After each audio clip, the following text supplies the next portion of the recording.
Ruth. Okay, so sabi dito, the story of Ruth starts in Israel after the time of Samson. When God's people stopped trusting and obeying God, a terrible famine struck the land. Do you know what is famine is? Alam niyo kung ano yung ibig sabihin ng famine? So, ang nangyari daw sa kanya sa Moab is namatay si Elimelech, pati din sumunod din yung kanyang dalawang anak na lalaki. Sino yung anak niya lalaki ulit na dalawa? Si Chilion, tsaka si Malon. Orpah went back to her old family, but Ruth refused. Instead, Ruth said a lovely poem which promised she would never leave her mother-in-law. Ayan, so si Orpah, bumalik daw siya sa kanyang pamilya, sa kanilang sariling bayan. Pero si Ruth ay tumanggi siya, nag-stay siya kasi gusto niya, nangako siya kay Naomi na hindi niya iiwan yung mother-in-law niya, which is si Naomi. Kasi nga di ba, yung anak ni Naomi na si Chilion, asawa niya si Chilion or si Malon?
Okay, so siya daw yung si Obed, yung anak ni Ruth at saka si Boaz, ay grandfather siya daw ni David, the great king of Israel. Ayan, so, but even more wonderfully, baby Obed was ancestors to the Lord Jesus Christ. Jesus came through David's family line to be King of Kings and the Savior of the world. Ayan, so noong may isa pa daw magandang kalagayan, yung baby daw is naging, sino yung baby ulit?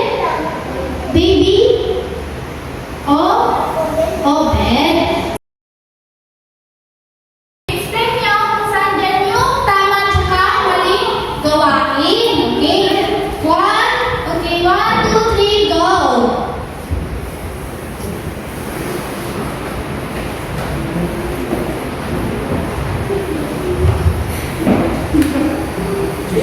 Okay, very good. Okay, nakita niyo ba? Alam niyo na kung ano yung ginawa nila. Okay, next.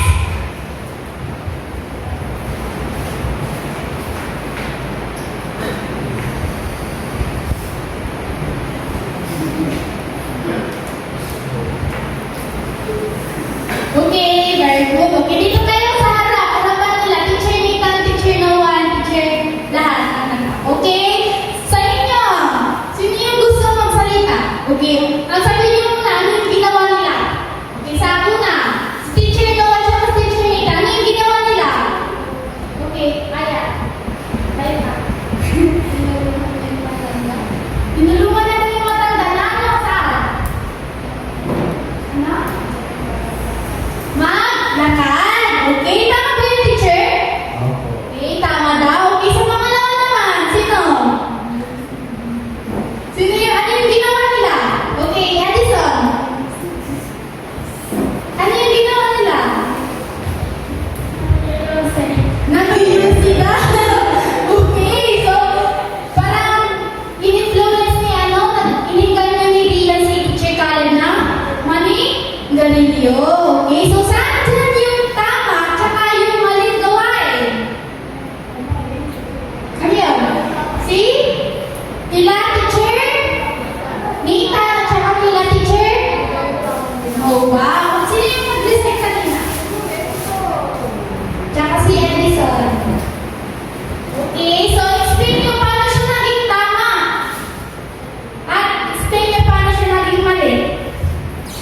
Paano naging tama? Paano naging tamang gawain yung tinulungan ni Teacher Nathan si Teacher Noah na tumawid? Kasi matanda na daw si Teacher Noah. Paano naging tama yun? Kahit short lang. Short lang.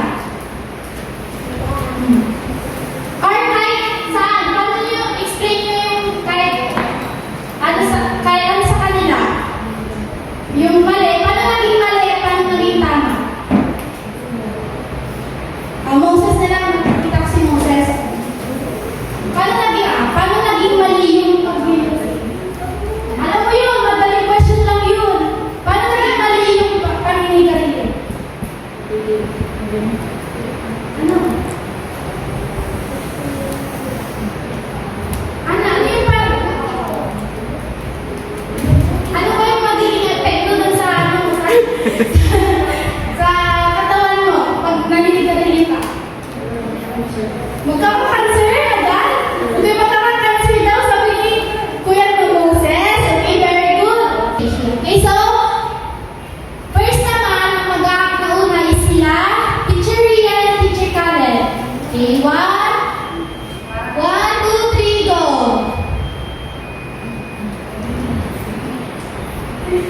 Okay.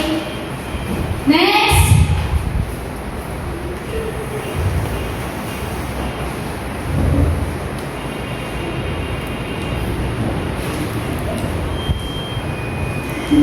Okay. Ang gagaling naman ng mga teachers natin. Ba't yun sila tinatatanan? Okay, very good. So, sino yung gusto mag-stay na iba naman? Yung iba din naman. Ano yung ginawa nila Teacher Rian at Teacher Caleb? Okay, Atina daw sa Nina. Atina. Para na-advise tayo. Okay, very good sa Atina. Okay, Atina, ano yung ginawa nila Teacher Rian at si Teacher Caleb?